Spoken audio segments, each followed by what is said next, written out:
আমার প্রিয় ছাত্রছাত্রী, আশা করি সবাই তোমরা সুস্থ সবল রয়েছো। আজ আমি তোমাদের সামনে দ্বাদশ শ্রেণী রাষ্ট্রবিজ্ঞান বিষয়ের এক কক্ষ বিশিষ্ট আইনসভার পক্ষে এবং বিপক্ষে যুক্তিগুলো নিয়ে আলোচনা করব। হয়েছে একটা বিষয়, দেখো, এটা আলোচনা করার আগে একটু বলে নিই যে রাষ্ট্রের আইনসভায় একটি কক্ষ আছে, যে রাষ্ট্রের আইনসভায় একটি কক্ষ আছে তাকে এক কক্ষ বিশিষ্ট আইনসভা বলা হয়।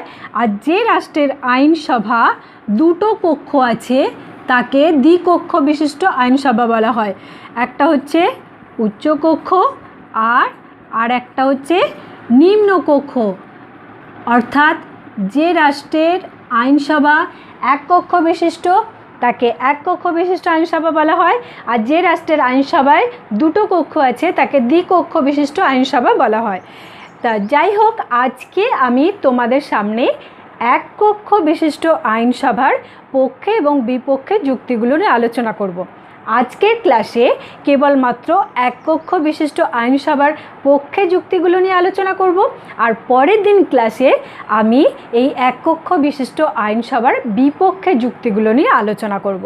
ঠিক আছে, তাহলে এবার শুরু করা যাক। যেমন দেখো, ভারতবর্ষ, মার্কিন যুক্তরাষ্ট্র, ব্রিটেন এই সমস্ত রাষ্ট্রের আইনসভা দ্বিকক্ষ বিশিষ্ট।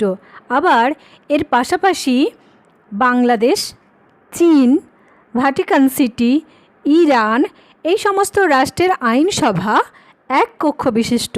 যাই হোক, যারা এই এক কক্ষ বিশিষ্ট আইনসভার সমর্থক তাদের নাম হলো বেনথাম, আবেসিয়ে, লাস্কি, ফ্রাঙ্কলিন প্রমুখ রাষ্ট্রবিজ্ঞানী। এই সমস্ত রাষ্ট্রবিজ্ঞানীরা এক কক্ষ বিশিষ্ট আইনসভার পক্ষে যে সমস্ত যুক্তি দিয়েছেন সেই যুক্তিগুলো এবার আলোচনা করা যাক। হয়েছে, প্রথম যুক্তি কি? প্রথম যুক্তি হচ্ছে না, এটি হলো গণতন্ত্রের অনুপন্থী, অর্থাৎ গণতন্ত্রের উপযোগী। এক কক্ষ বিশিষ্ট আইনসভা হলো গণতন্ত্রের অনুপন্থী। এই এক কক্ষ বিশিষ্ট আইনসভার সমর্থকেরা কি বলেছেন না, গণতন্ত্র হলো জনগণের জন্য, জনগণ দ্বারা পরিচালিত জনগণের শাসন ব্যবস্থা। ঠিক আছে, তাহলে দেখো, গণতন্ত্র যেহেতু জনগণের শাসন, তাই জনগণ দ্বারা নির্বাচিত প্রতিনিধিদের নিয়েই আইনসভা গঠিত হওয়ার কথা। সেক্ষেত্রে এক কক্ষ বিশিষ্ট আইনসভার নির্বাচিত প্রতিনিধিরা কিন্তু জনগণ কর্তৃক প্রত্যক্ষভাবে নির্বাচিত হয়ে আসেন। হয়েছে, জনগণ কর্তৃক প্রত্যক্ষভাবে নির্বাচিত হয়ে আসেন। যেহেতু এই আইনসভার নির্বাচিত প্রতিনিধিরা জনগণ কর্তৃক প্রত্যক্ষভাবে নির্বাচিত হয়ে আসেন, তাই এদের প্রতি নির্বাচক মণ্ডলীরা সদা সতর্ক দৃষ্টি রাখে। কি ব্যাপারে না, এই নির্বাচিত প্রতিনিধিরা যাতে অন্য কোনো কার্যকলাপ অর্থাৎ জনস্বার্থ বিরোধী যাতে কোনো কার্যকলাপ করতে না পারে। এক্ষেত্রে নির্বাচক মণ্ডলীরা যেভাবে তাদের কার্যকলাপের ওপর দৃষ্টি রাখে, যার পরিপ্রেক্ষিতে নির্বাচিত প্রতিনিধিরা তারা কিন্তু নিজেদের ব্যক্তিগত স্বার্থের দিকে অতটা নজর দিতে পারে না। ফলে কি হয় না, জনগণের কল্যাণকামী বিভিন্ন ধরনের আইন কানুন তৈরি হয়। ঠিক আছে, তাহলে কি দেখা যাচ্ছে যে এক কক্ষ বিশিষ্ট আইনসভা গণতন্ত্রের উপযোগী বা অনুপন্থী। ঠিক আছে, এক কক্ষ বিশিষ্ট আইনসভার দ্বিতীয় বৈশিষ্ট্য কি না, দায়িত্ব নির্ধারণ করা সহজ হয়। দায়িত্ব নির্ধারণ করা কি রকম না, যেহেতু এক কক্ষ বিশিষ্ট আইনসভায় একটি মাত্র কক্ষ থাকে, ফলে সেই কক্ষকে দায়িত্বপূর্ণভাবেই সমস্ত দায়িত্ব সুষ্ঠুভাবে পালন করতে হয়। কিন্তু যদি দুটো কক্ষ থাকতো, তাহলে কোন কক্ষ কি দায়িত্ব নেবে সেটা ভাগাভাগি করা অত্যন্ত কঠিন হয়ে পড়তো। এক কক্ষ বিশিষ্ট আইনসভাকে যেহেতু একটাই কক্ষ থাকে, তাই তার কাজ হলো সকল জনগণের কাজ তাকেই, জনগণের কল্যাণ সাধন করার দায়িত্ব তাকেই নিতে হবে। সেটা স্থির, সেটা যতটা সহজভাবে হয়, দ্বিকক্ষ বিশিষ্ট আইনসভার ক্ষেত্রে কিন্তু সেটা অতটা সহজভাবে হয় না। ঠিক আছে, পরের পয়েন্ট কি, এক কক্ষ বিশিষ্ট আইনসভার পরের পয়েন্ট হলো যে দ্রুত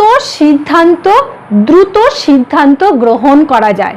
দ্রুত সিদ্ধান্ত গ্রহণ করা যায় কিরকম না, ধরো যুদ্ধ বা অন্য কোনো বহির আক্রমণের পরিপ্রেক্ষিতে যদি দেখা যায় একটা কক্ষ থাকে, ধরো যুদ্ধ বা কোনো গুরুত্বপূর্ণ ব্যাপারে দ্রুত সিদ্ধান্ত গ্রহণ করতে গেলে কি করা হয়, ধরো একটা কক্ষ আছে, তাহলে এই কক্ষের নির্বাচিত প্রতিনিধিরা নিজেদের মধ্যে আলাপ আলোচনা করে দ্রুত সিদ্ধান্ত গ্রহণ করতে পারে।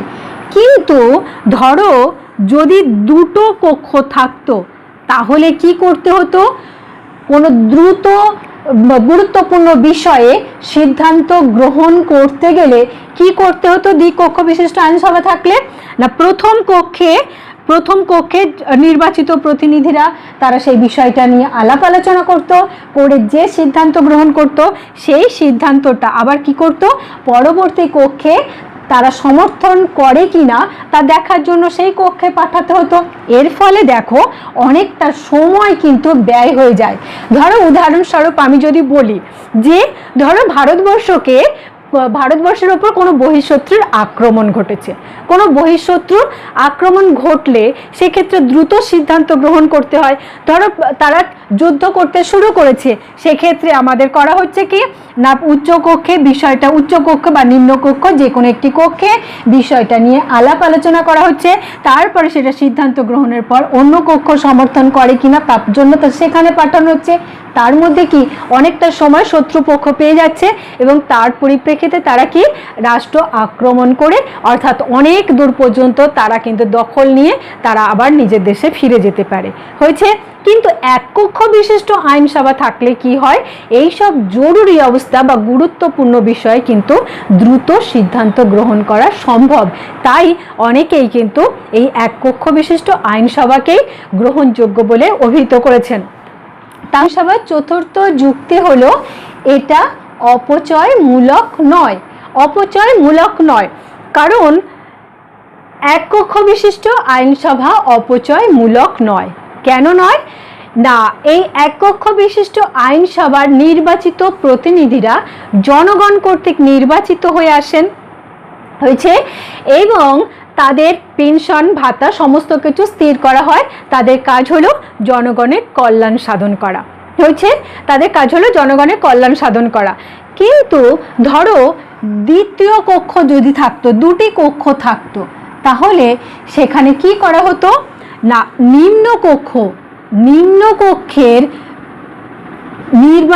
নিম্নকক্ষে যে সমস্ত সদস্যরা থাকতেন তাদেরকে জনগণ কর্তৃক নির্বাচিত করা হতো, অর্থাৎ নিম্নকক্ষের সদস্যরা জনগণ কর্তৃক নির্বাচিত হয়ে আসেন। অন্যদিকে উচ্চকক্ষের সদস্যরা কিভাবে নির্বাচিত হয় না, নিম্নকক্ষের নির্বাচিত সদস্য কর্তৃক মনোনীত সদস্যদের নিয়েই কিন্তু উচ্চকক্ষ গঠিত হয়। অর্থাৎ দ্বিকক্ষ বিশিষ্ট আইনসভার ক্ষেত্রে কি হয় না, দ্বিকক্ষ বিশিষ্ট আইনসভার নিম্নকক্ষের সদস্যরা জনগণ কর্তৃক নির্বাচিত হয়। এই নির্বাচিত অর্থাৎ নিম্নকক্ষের নির্বাচিত সদস্য কর্তৃক উচ্চকক্ষের সদস্যরা মনোনীত হন। এক্ষেত্রে কি হয়, কোনো বিষয়ে সিদ্ধান্ত গ্রহণ করতে গেলে নিম্নকক্ষের সদস্যরা যে সিদ্ধান্তটা নেয়, যেহেতু উচ্চকক্ষের সদস্যরা তাদের কর্তৃক মনোনীত, তাই দেখো এই উচ্চকক্ষের সদস্যরা এই নিম্নকক্ষের সদস্য কর্তৃক সিদ্ধান্তকে অস্বীকার করতে পারে না, তারা সেই সিদ্ধান্তটাকেই সমর্থন করে। তাহলে দেখো কোনো কাজে তেমন কোনো কাজ নেই, এই যেহেতু নিম্নকক্ষের সদস্য কর্তৃক এরা নির্বাচিত হয়, তাই এদের কর্তৃক সিদ্ধান্তকে উচ্চকক্ষ অস্বীকার করতে পারে না হয়েছে। মাঝখান থেকে কি হয়, এই উচ্চকক্ষের যে সমস্ত সদস্যরা থাকে, নিম্নকক্ষের সদস্যদের জন্য তো পেনশন ভাতা স্থির করা হয়, এরা যেহেতু জনগণ কর্তৃক নির্বাচিত। অন্যদিকে উচ্চকক্ষে যে সমস্ত সদস্যরা থাকেন তাদের জন্য কিন্তু বেতন, পেনশন, ভাতা ইত্যাদির ব্যবস্থা থাকে এবং তার জন্য প্রচুর পরিমাণে অর্থ ব্যয়িত হয়েছে, কিন্তু তেমন কোনো কাজে লাগে না। সেক্ষেত্রে বলা যায়, অর্থাৎ সিদ্ধান্ত গ্রহণের ক্ষেত্রে উচ্চকক্ষে তেমন কোনো ভূমিকা থাকে না। সেক্ষেত্রে বলা যায় যে যদি এই এককক্ষ বিশিষ্ট আইনসভা হতো তাহলে এই দ্বিকক্ষের জনগণ অর্থাৎ উচ্চকক্ষের জন্য যে পরিমাণ অর্থ ব্যয়িত হতো সেই অর্থ জনগণের কল্যাণ সাধনের জন্য ব্যয় করা হতো, কিন্তু সেটা সেই কারণেই আর কি এককক্ষ বিশিষ্ট আইনসভার পক্ষে যুক্তি আরোপ করা হয়েছে। এককক্ষ বিশিষ্ট আইনসভার পঞ্চম যুক্তি হল যুক্তরাষ্ট্রীয় শাসন ব্যবস্থার উপযোগী। অনেকে এককক্ষ বিশিষ্ট আইনসভাকে যুক্তরাষ্ট্রীয় শাসন ব্যবস্থার ক্ষেত্রে উপযোগী বলে মনে করেন। অনেকে বলেন যে যুক্তরাষ্ট্রীয় শাসন ব্যবস্থাকে সাফল্যমণ্ডিত করতে গেলে দ্বিকক্ষ বিশিষ্ট আইনসভাই শ্রেয়, কিন্তু এই ধারণা ভ্রান্ত বলে এককক্ষ বিশিষ্ট আইনসভার সমর্থকরা মনে করেন।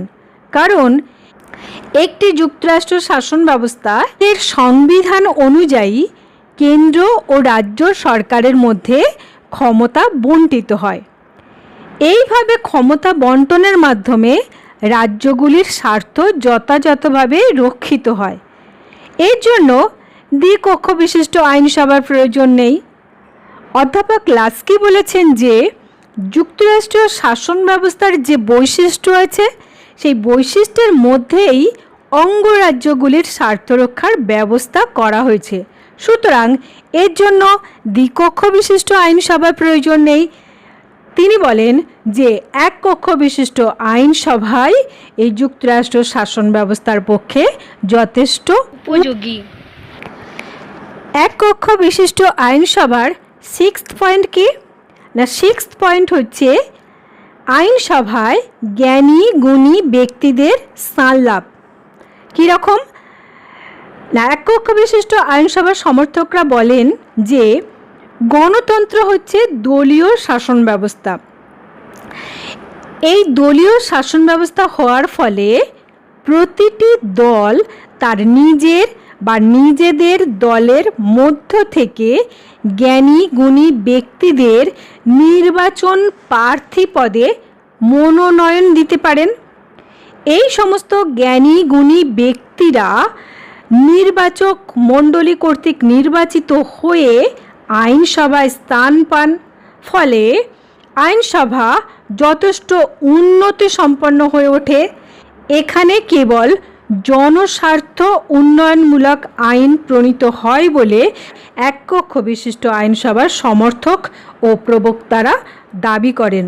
হয়েছে, এবারে তাহলে দেখে নেওয়া যাক এককক্ষ বিশিষ্ট আইনসভার সেভেন্থ পয়েন্ট কি। সেভেন্থ পয়েন্ট হচ্ছে সুচিন্তিত আইন প্রণয়ন। অনেকে মনে করেন যে এককক্ষ বিশিষ্ট আইনসভায় সুচিন্তিত আইন প্রণয়ন করা সম্ভব হয় না, কিন্তু এ ধারণা ঠিক নয়। কারণ এককক্ষ বিশিষ্ট আইনসভায় যে কোনো বিলকে আইনে রূপান্তরিত করতে গেলে কয়েকটি পর্যায় অতিক্রম করতে হয়।